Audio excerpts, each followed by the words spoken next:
Keep in mind, there is an inverse relationship that exists between conditioning and absolute speed, which means the more conditioned you become, the slower. So we need to go ahead and back off on the conditioning portion and just work on our ability to be super, super powerful, super, super fast, one perfect time. And then we want to go ahead and compromise that according to whatever activity you're going to partake in. So the actual variations in metabolic demands will dictate how much conditioning has to exist. But you can never learn to replicate speed if you never develop speed. This is the exact patterning that you're going to do when we get into the go fast feet.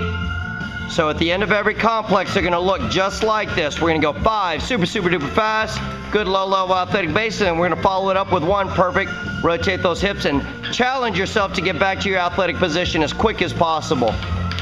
So it's the same half beat that we're looking for all throughout the day. It's a 1 and. Very good, very good. As long as your right leg is leading. There you go.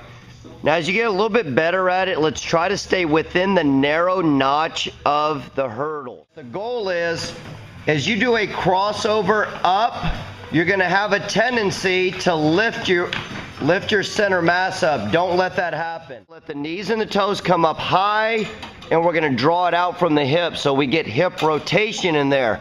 Let's warm up that hip capsule, and let's work that through.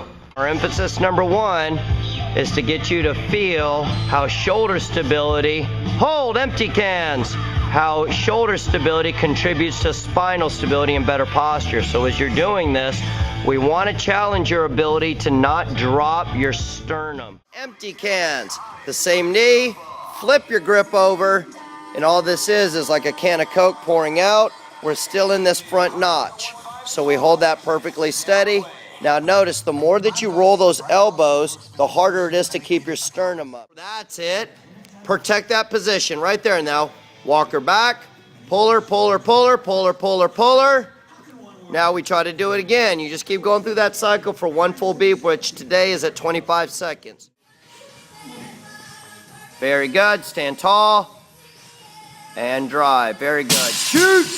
Awesome. Lefts. Pop, hop. Very good. From this position, we're going to be slightly out in front, and we're going to draw it all the way down and let it pull your traps back and down. Now make sure that the back of the neck is elongated, so we've got that long axis spine, and we're going to gently drop them down, and we're going to raise them up as high as we can without lifting from the upper traps. When that beep goes off, flip it over. We're going to go through that same exact cycle on the other knee.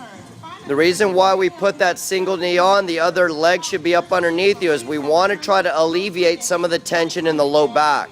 So go ahead and brace yourself up a little higher for me, Natalie. This is a staggered squat position. So our steps, what we want to work the athlete out of is the standard wedding step that most people want to follow, which means you're going to step and then bring your feet together, step and bring your feet together. We want to work out of that and keep alternating a stagger.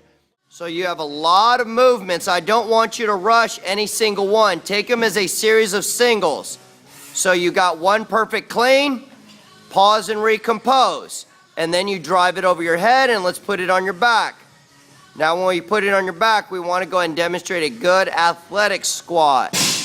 And then you stand up, and then we're going to practice what happens when squats don't go right. Very good. Very good, Mir. Good, Lindsay. Quick, quick. So remember the half beats. 1 and. Don't stop believing, guys. Now hold that position. Stay off your upper traps. And we hold for 25 seconds on 90-degree shoulder abduction. And let's keep those elbows up on a shelf. Now, I don't care if you guys stay at 90 or if you go to that W position. Whatever it takes for you to work on the strength of your rotator cuff and how that incorporates into better posture. So stronger, more stable shoulders means better posture. Work on it. If somebody has an ACL injury, you can put the band above the knee. Now from here, we're going to go half squat, and we're going to draw a circle straight down your midline, a straight line down your midline, and then a half circle back to the front. Or if you prefer to go in the opposite direction, it's completely up to you. Half circles out of the speed skater position. Half circles. One, and then jerk. Receive back in the front. Stand up. Now, practice what you do when you get in trouble down there. Shoot. Very good. And there's your fourth bait. Finish that out, Scott. Butt back, bail. Good clear. There's an inverse relationship between how fast you can do one rep and your conditioning. So you may be able to crank out 25 reps in 25 seconds, but what's going to suffer is the movement speed of one step. And that's really what we're trying to focus in on. One perfect rep as fast as you can make it. I don't need 25 submaximal reps. Good line from the back ankle, through the knee, through the hips, through the spine, back of the neck. We're going to hold that perfect position. Now, don't move that platform. Elbows are up.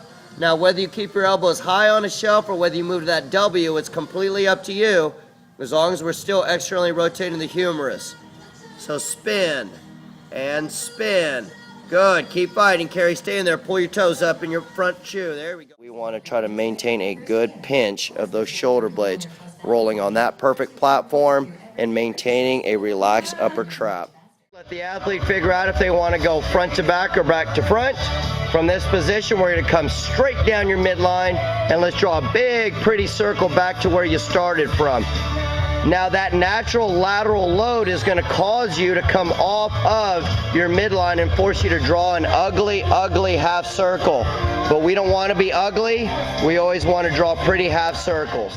Now we're going to practice what happens in that dangerous situation. You get to the bottom of a squat, you're stuck underneath 300 pounds.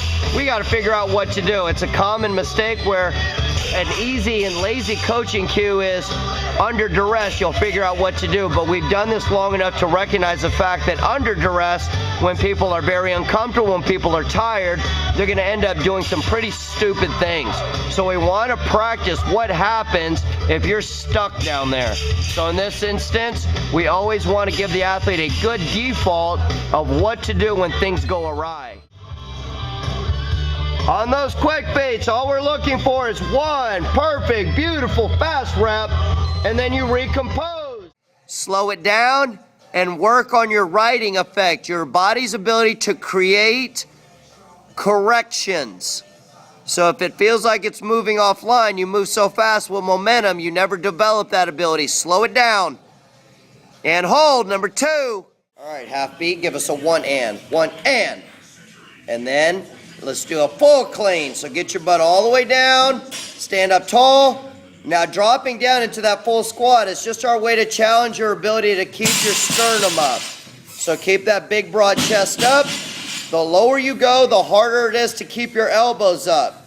But keep yourself in a position that will contribute to good success. All right, hold that perfect position. Now our grounded foot stays flat. The reason why the camera is shaking is because there's a pit bull licking my arm. Now from this position, train the emotion of it, which means you've got a very heavy squat. Put yourself in the position as what if I were to be stuck at the bottom of a 300-pound squat, 400-pound squat. So it's more of a control the default. Teach your default and protect that default. Constantly go over what's going to happen when I get into that scary position. Good. Now get to the bottom and be like, oh crap. Shoot! Awesome! Great job, guys. And then one shot. Very good. Do it again. You keep going until you are done with this beat. The better conditioned you are, the more cycles you can get. The less conditioned you are, you have to sit in envy of the rest of the people who are.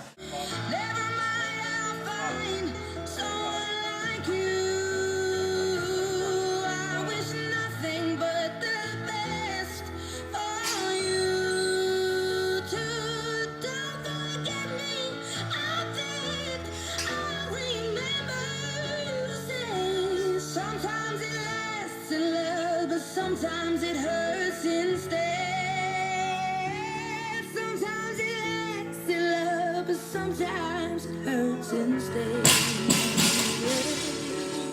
mahal kita.